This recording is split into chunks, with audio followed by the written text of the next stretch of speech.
கொடுக்கும் தேவனுக்கு கோடி கோடி ஸ்தோத்திரம்.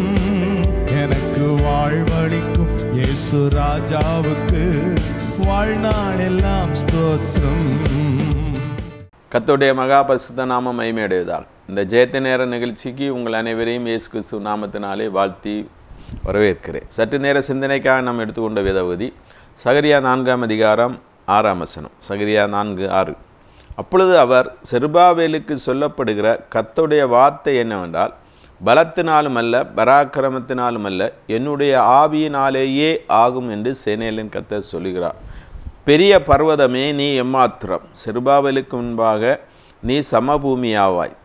தலைக்கல்லை அவன் கொண்டு வருவான், அதற்கு கிருபை உண்டாவதாக கிருபை உண்டாவதாக என்று ஆர்ப்பரிப்பார்கள் என்றார். ஜெபிப்போம். அன்புங்கருமே இறக்க நிறைந்தங்கள் அருமை பிதாவே, ஆசீர்வதிக்கப்பட்ட நல்ல வேலைக்காக சோத்தரிக்கிறோம், துதிக்கிறோம். கத்தா மறுமுறை நம்முடைய சமூகத்தில் வந்து நம்முடைய வேதத்தை ஆராயும்படியான கிருபை எங்களுக்கு தந்தபடியால் சோத்திரம். வார்த்தையின் மூலமாக எங்களோடு பேச வேணுமா ஜெபிக்கிறோம்.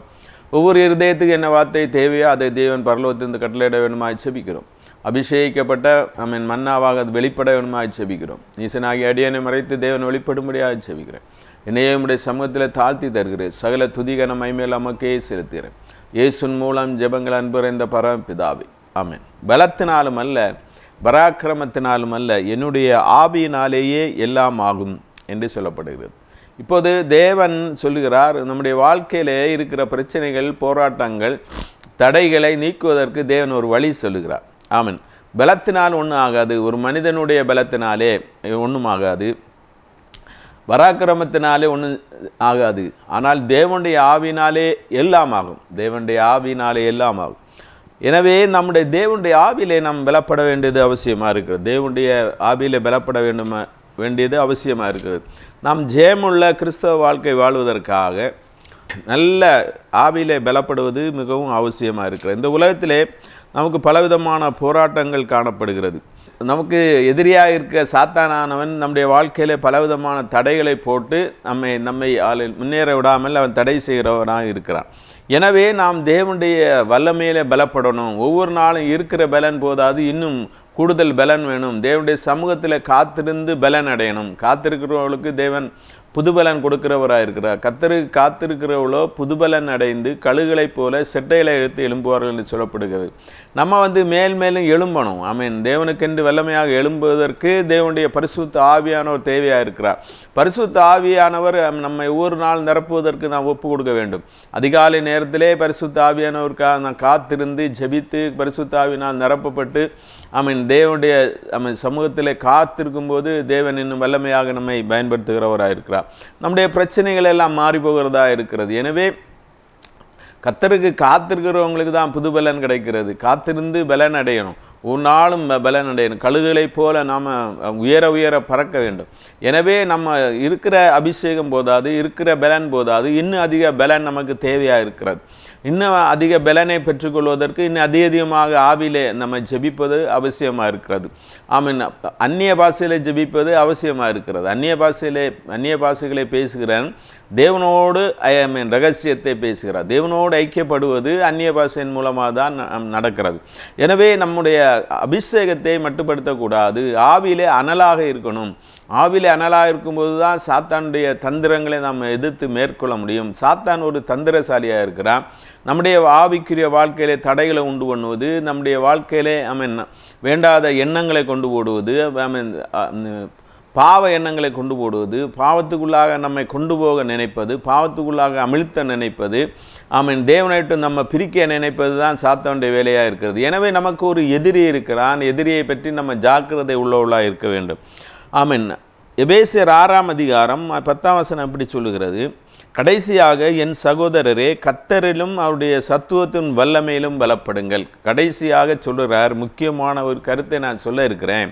நிறைய காரியங்களை அவன் சொல்லிக்கிட்டே வராரு. இன்னும் முடிக்க போகிறாரு. அந்த நிருபத்தை எழுதி முடிக்க போகும்போது பயங்கரமான காரியங்களை அங்கே சொல்கிறார்.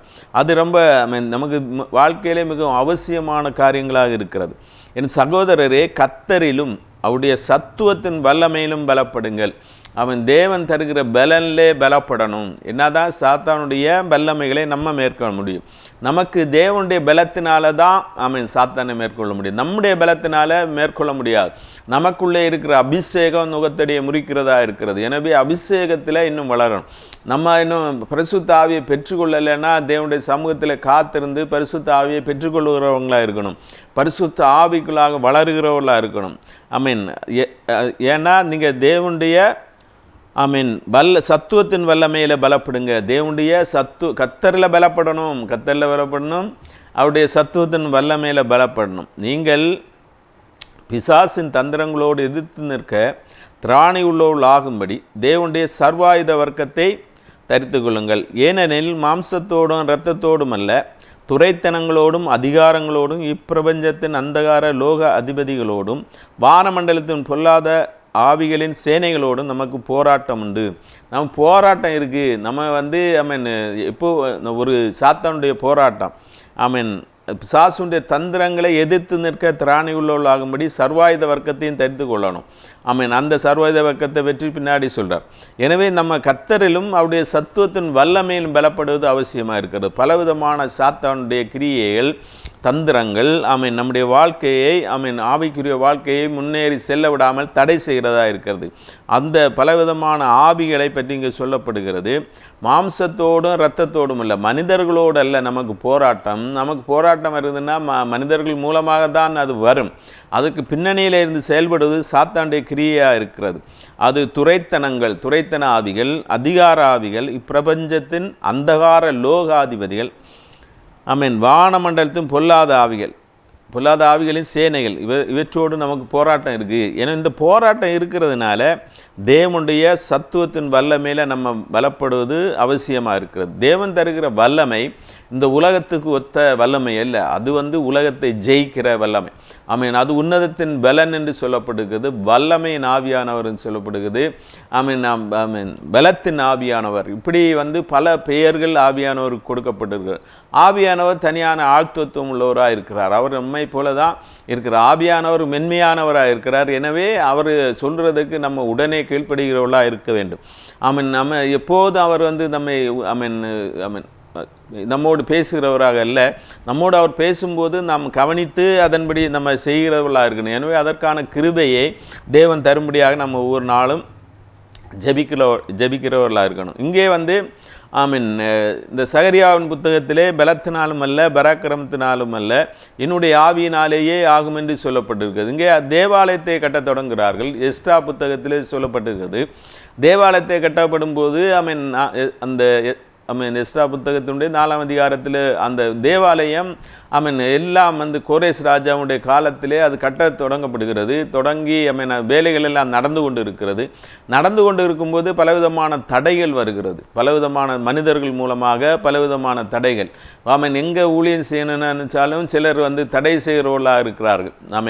எனவே அந்த தடைகளை நம்ம தகர்த்தெறிவதற்கு நம்முடைய பலத்தை நம்ம உபயோகிக்கக்கூடாது. நம்முடைய பலத்தினாலும் நம்முடைய பராக்கிரமத்தினாலும் அதை மேற்கொள்ள முடியாது.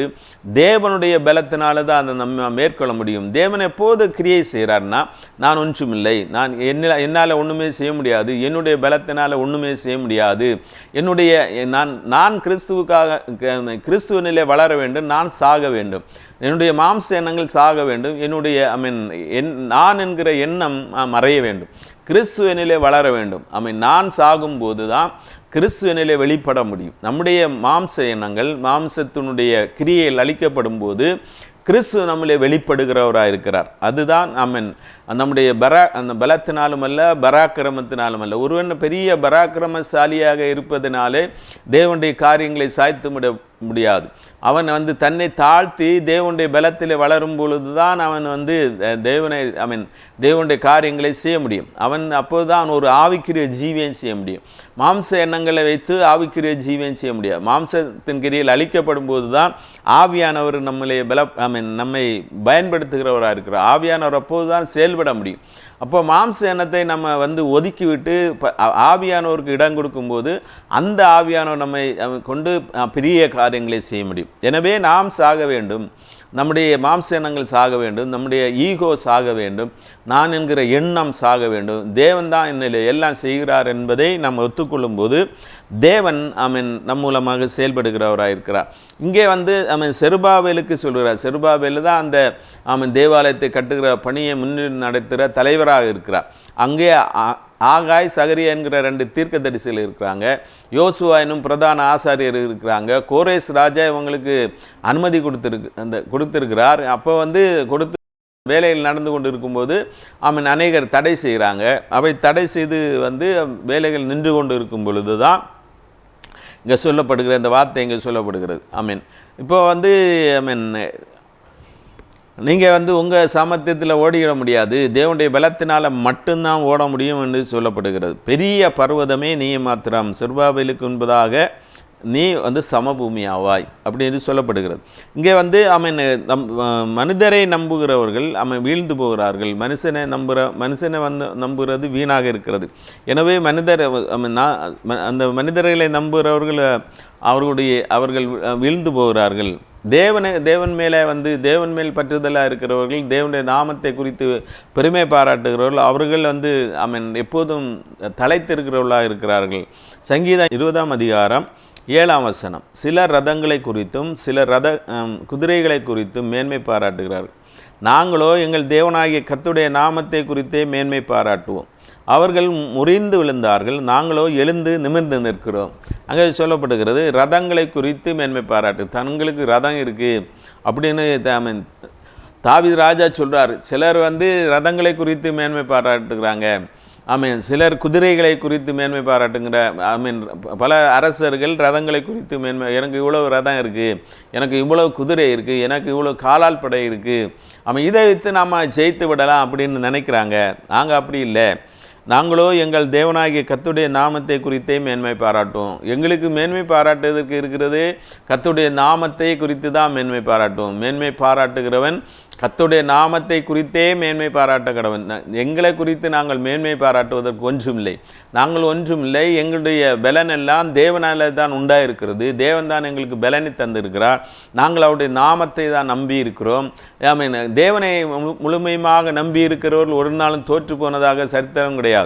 எனவே தேவனை நம்பி இருக்கிறோம். அவங்க எல்லாம் விழுந்து போனாங்க, நாங்களோ எழுந்து நிமிர்ந்து நிற்கிறோம். கர்த்தர் தான் எங்களுடைய வேண்டுதலை எல்லாம் கேட்கிறவர், எங்களுடைய ஜெபத்துக்கெல்லாம் பதில் தருகிறவர்.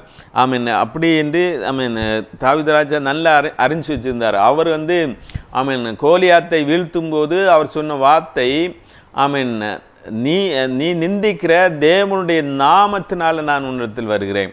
உன்னிடத்தில் அநேக ஆயுதங்கள் இருக்குது, நீ பெரிய பலத்தோடு இருக்கிற, நீர் பெரிய பலசாலி.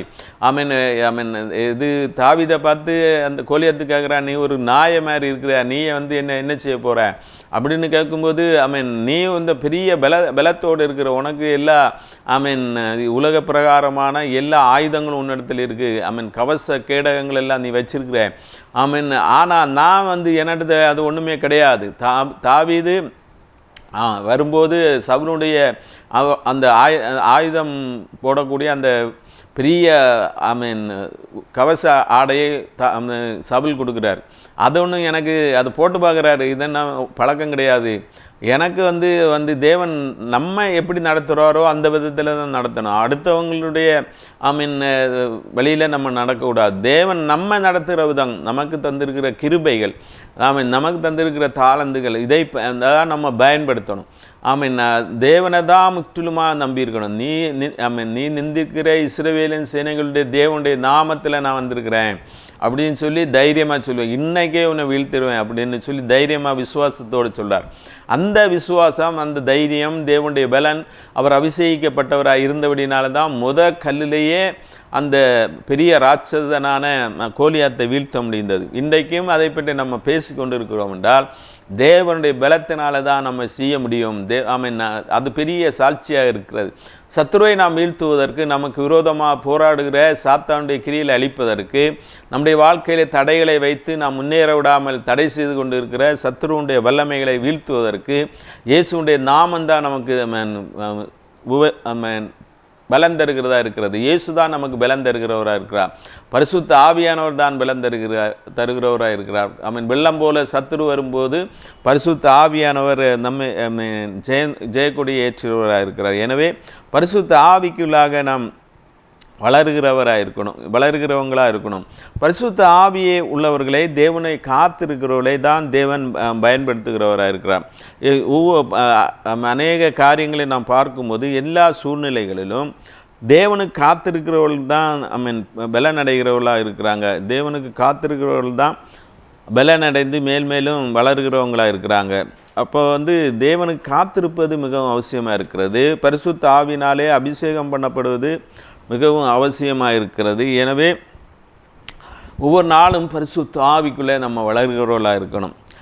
என்னாகமம் 27ஆம் அதிகாரம் 16ஆம் வசனத்தில் நாம் படிக்கும்போது அங்கே தேவன் சொல்லுகிறாரு, அதாவது மேரிபாவின் தண்ணீர் அண்டையிலே அந்த மோசே அந்த கன்மலையோடு தேவன் பேச சொல்லும்போது கன்மலை அடித்தபடினாலே, தேவனுடைய வாக்கை மீறி நடந்தபடினாலே மோசே கானானுக்குள் போவதில்லை. அதற்கு சொல்லி மோசையோடு தேவன் பேசுகிறார். அநேக முறை நான் எப்படியாவது கானானுக்கு போகணும் என்கிற வாஞ்சையோடு மோசே காணப்பட்டார். மோசே காணப்பட்ட போது இல்லை, அதனால் நீ அப்படி செஞ்சபடினாலே அந்த மேரிபாவின் தண்ணீர் அண்டையிலே சோதித்தபடினாலே அந்த ஜனங்களெல்லாம் நெருக்கினபடினாலே அவர் மலையை இடத்தில் பேசுவது, கண்மலை இடத்தில் பேசுவதற்கு பதிலாக அவர் கண்மலையை அடித்தபடினாலே மோசே கானானுக்குள் போக முடியாது என்று தேவன் சொன்னார். அப்பொழுது அந்த 15ஆம் வசனத்திலிருந்து என்னாகமம் 27:15 அப்பொழுது மோசே கர்த்தரை நோக்கி, கர்த்தருடைய சபை மேய்ப்பன் இல்லாத மந்தையை போல் இராதபடிக்கு அந்த சபைக்கு முன்பாக போக்கும் வரத்துமாய் இருக்கும்படிக்கும் அவர்களை போகவும் வரவும் பண்ணும்படிக்கும் மாம்சமான யாவருடைய ஆவிகளுக்கு தேவனாய கர்த்தர் ஒரு புருஷனை அவர் மேல் அதிகாரியாக ஏற்படுத்த வேண்டும் என்றார். கர்த்தர் மோசையை நோக்கி, ஆவியை பெற்றிருக்கிற புருஷனாகிய யோசுவா என்னும் நூனின் குமாரனை நீ தெரிந்து கொண்டு அவன் மேல் உன் கையை வைத்து அவனை ஆசாரியனாகிய எலியேசருக்கும் சபை அனைத்திற்கும் முன்பாக நிறுத்தி அவர்கள் கண்களுக்கு முன்பாக அவனுக்கு கட்டளை கொடுத்து இஸ்ரவேல் புத்திரராகிய சபையர் எல்லாரும் அவனுக்கு கீழ்ப்படியும்படிக்கு உன் கணத்தில் கொஞ்சம் அவனுக்கு கொடு. இப்போ யோசுவாவை தேவன் தெரிந்து கொள்கிறார். ஏன்னா அவன் தேவ ஆவியை பெற்றவனாக இருக்கிறான். அப்போது கர்த்தர் சொல்கிறார், கர்த்தர் 18ஆம் வசனம், கர்த்தர் மோசையை நோக்கி, ஆவியை பெற்றிருக்கிற புருஷனாகிய யோசுவா என்னும் நூனின் குமாரனை நீ தெரிந்து கொண்டு அப்படின்னு சொல்கிறார். அப்போது ஆவியை பெற்றிருக்கணும். தேவனுடைய ஊழியத்தை செய்வதற்கு ஆவியை பெற்றிருக்கிறவர்களாக இருக்க வேண்டும். எனவே யோசுவா இப்ராஹிம் கோத்திரத்தை சேர்ந்தவர். லேபி கோத்திரம் ஊழியம் செய்கிறவங்க. எலியேசர் எல்லாம் லேபி கோத்திரத்தில் இருக்கிறாங்க. வேறு கோத்திரத்திலேருந்து யோசுவா இப்ராஹிம் கோத்திரத்திலேருந்து தேர்ந்தெடுக்கப்படுகிறார். இப்படி தேர்ந்தெடுக்கப்பட்ட யோசுவா தேர்ந்தெடுக்கப்படுவதற்கு காரணம் அவர் மோசையோடு எப்போதும் பின்பற்றுகிறவரார், மோசையை பின்பற்றுகிறவராக இருந்தார். அதுபோக எப்போதும் தேவனுடைய கூடாரத்திலே எப்பொழுதும் அவர் தங்கியிருக்கிறவராக காணப்பட்டார். அந்த ஜெபத்திலும் வேத வாசிப்பிலும் தேவனோடு ஐக்கியம் படுகிறதிலும் அவர் எப்போதும் தன்னை ஒரு ஞானமுள்ள அந்த காரியங்களில் உள்ளவராக நடந்து கொண்டார். எப்போதும் தேவனுடைய சமூகத்தில் காத்திருந்தார். எப்போதும் தேவனோடு கூட இருந்தார். தேவனுடைய மனிதனாகிய மோசையை கனம் பண்ணி அவரோடு கூட இருந்தார். இப்படி இருந்தபடினால தான் அவருக்கு அந்த கனத்தை தேவன் கொடுக்கிறார். அடுத்து மோசைக்கு அப்புறம் யார் தலைவர் என்கிற காரியம் வரும்போது இந்த யோசுவாவை தெரிந்து கொள்கிறார். இதற்கும் யோசுவா ஒரு நல்ல தரிசனம் உள்ளவராக இருந்தார். யோசுவா தரிசனம் உள்ளவராக இருந்தார். தேவன் மேல் அதிக நம்பிக்கை உள்ளவராக இருந்தார். கானான் தேசத்தில் வேவு பார்க்க போன 12 பேரில் 10 பேரை துர்ச்செய்தியை பரப்புனாங்க. 2 பேர் காலேப்பும் யோசுவாவும் மட்டும்தான் நல்ல செய்தியை சொன்னாங்க.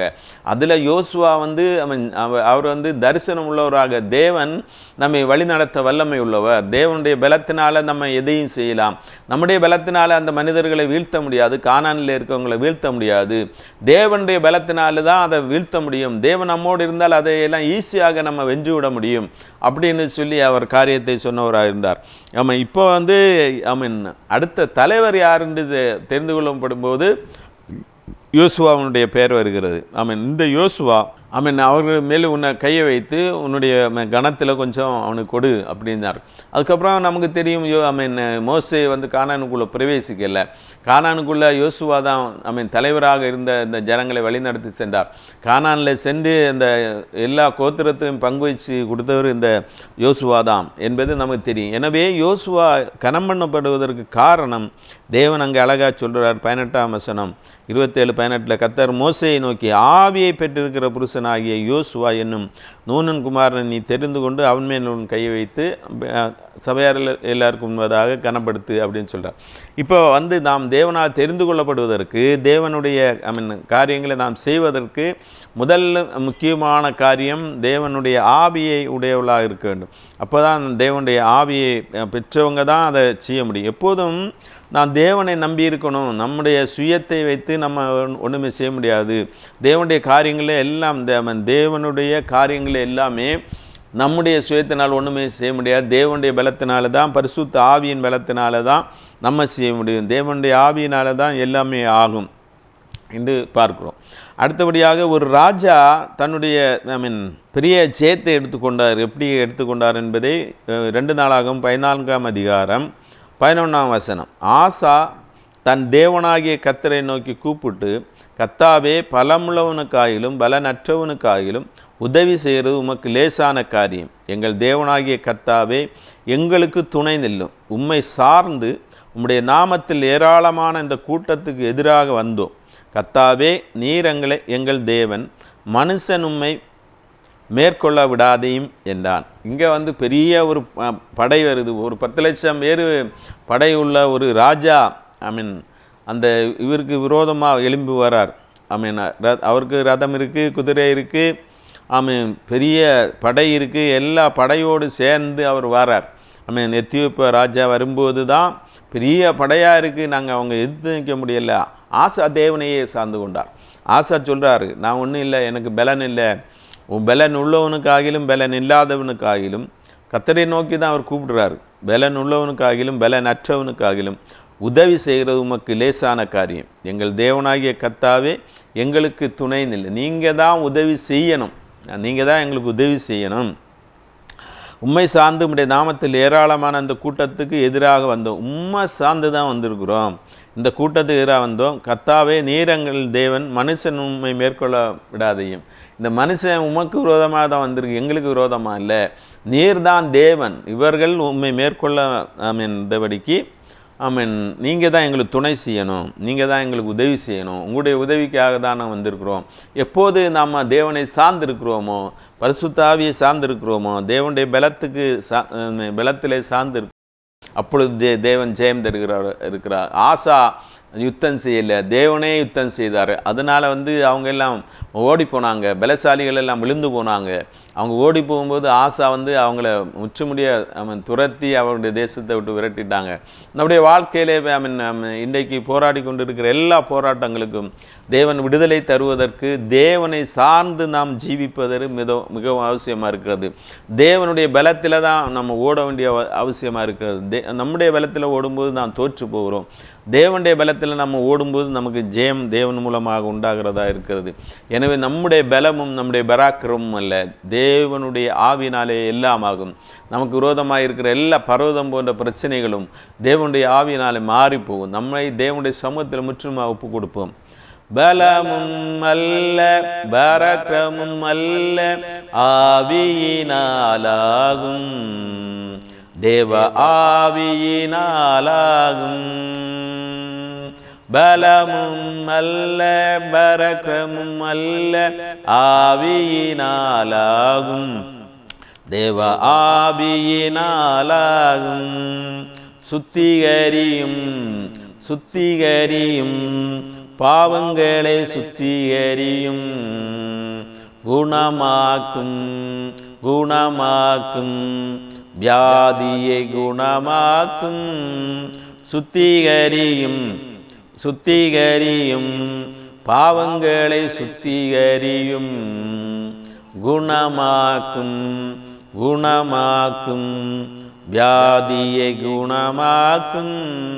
அல்லேலூயா அல்லேலூயா அல்லேலூயா அல்லேலூயா அல்லேலூயா அல்லேலூயா அல்லேலூயா அல்லேலூயா. பலமும் அல்ல பரக்கமும் அல்ல, ஆவியினாலாகும், தேவ ஆவியினாலாகும். ஜபம் கேளும் ஜபம் கேளும், எங்களது ஜபம் கேளும். பதில் தாரும் பதில் தாரும், கண்ணீருக்கு பதில் தாரும். ஜபம் கேளும் ஜபம் கேளும், எங்களது ஜபம் கேளும். பதில் தாரும் பதில் தாரும், கண்ணீருக்கு பதில் தாரும். அல்லேலூயா அல்லேலூயா அல்லேலூயா அல்லேலூயா அல்லேலூயா அல்லேலூயா அல்லேலூயா அல்லேலூயா. பலமும் அல்ல பரக்கிரமும் அல்ல, வீணாலாகும், தேவ ஆவியினாலாகும். விடுதலையை விடுதலையை விரும்புகிறோம் ஐயா, தாருமையா தாருமையா, இன்றே தாருமையா. விடுதலையை விடுதலையை விரும்புகிறோம் ஐயா, தாருமையா தாருமையா, இன்றே தாருமையா. அல்லேலூயா அல்லேலூயா அல்லேலூயா அல்லேலூயா அல்லேலூயா அல்லேலூயா அல்லேலூயா அல்லேலூயா. பலமும் அல்ல பரக்கமும் அல்ல, ஆவியினாலாகும், தேவ ஆவியினாலாகும். பலமும் அல்ல பரக்கிரமும் அல்ல, ஆவியினாலாகும், தேவ ஆவியினாலாகும். ஜெபிப்போம். அன்பின் கிருபை இறக்கம் நிறைந்தங்கள் அருமை பிதாவே, ஆசீர்வதிக்கப்பட்ட நல்ல வேலைக்காக சோத்தரிக்கிறோம் துதிக்கிறோம் கத்தா. நல்ல வசனத்தை தியானிக்கு எங்களுக்கு தந்த கிருபைக்காக சோத்திரம். எங்களுடைய பலத்தினாலும் பராக்கிரமத்தினாலும் ஒன்றுமாகாது கத்தா. உம்முடைய ஆவியினாலேயே எல்லாம் ஆகும், மலை ஆகாத காரியம் ஒன்றும் இல்லை. ஆமீன். உண்மையே நம்பி உண்மையை சார்ந்து நாங்கள் ஜீவிக்க எங்களுக்கு கிருபை தர வேணுமா ஜெபிக்கிறோம். இப்போது இந்த ஜெபத்தில் பங்குண்ட ஒவ்வொருவரையும் ஆசீர்வதிக்க வேணுமா ஜெபிக்கிறோங்க தா. உண்மை சார்ந்து கொள்ள ஒவ்வொருவருக்கும் கிருபை தர வேணுமா ஜெபிக்கிறோம். ஆமீன். இப்போது இந்த இருக்கிற தடைகளை எல்லாம் பரிசுத்த ஆவியான மாற்றுவதற்கு வல்லமையுள்ளவராக இருக்கிறபடியால் உண்மை சோத்தரிக்கிறோம் துதிக்கிறோங்க தா. போராட்டங்களை எல்லாம் மாற்றுவதற்கு தேவன் வல்லமையுள்ளவராக இருக்கிறபடியால் உண்மை சோத்திரம். சாத்தானுடைய வல்லமையிலே முறித்து போட்டவரே உமக்கு சோத்திரங்கத்தா. இப்போதும் ஒவ்வொருவருக்கும் சாத்தான் வைத்திருக்க எல்லா தடைகளையும் நீக்கி போடணுமா ஜெபிக்கிறோம். ஆவிக்கிற ஜீவியத்தில் முன்னேறி ஜீவிக்க பலம் தர வேணுமா ஜெபிக்கிறோம். அதிகமான ஜபாவியை தேவன் கட்டளையிட வேணுமா ஜெபிக்கிறோங்கத்தா. ஒவ்வொருவருக்கும் தேவையான சுகத்தையும் பலனையும் கட்டளையிட வேணுமா ஜெபிக்கிறோம். இந்த உலகத்தில் வாழ்வதற்கு தேவையான எல்லா நன்மைகளையும் தேவன் கட்டளையிடும்படியாக ஜெபிக்கிறோங்கத்தா. ஆமீன். ஆண்டவராய் தெய்வமே, வியாதியோடு பலவீனத்தோடு வீடுகளிலும் ஆஸ்பத்திரியிலும் இருக்கிறவர்களை தேவன் தாமே தொட்டு சுகமாக்க வேணுமா ஜெபிக்கிறோம். விதவைகளையும் திக்கிட்ட பிள்ளைகளையும் தேவன் ஆதரிக்க வேணுமா ஜெபிக்கிறோம். எங்களில் ஒன்றும் இல்லைகத்தா. எங்களை தாழ்த்தி உடைய சமூகத்தில் தருகிறோம். சகல துதி கனமையுமே நமக்கே செலுத்துகிறோம். இயேசு மூலம் ஜெபங்கள் அன்புற இந்த பரமபிதாவே. ஆமென். ஜெயம் கொடுக்கும் தேவனுக்கு கோடி கோடி ஸ்தோத்திரம். வாழ்வழிக்கும் இயேசு ராஜாவுக்கு வாழ்நாள் எல்லாம் ஸ்தோத்திரம். ஜெயம் கொடுக்கும் தேவனுக்கு கோடி கோடி ஸ்தோத்திரம்.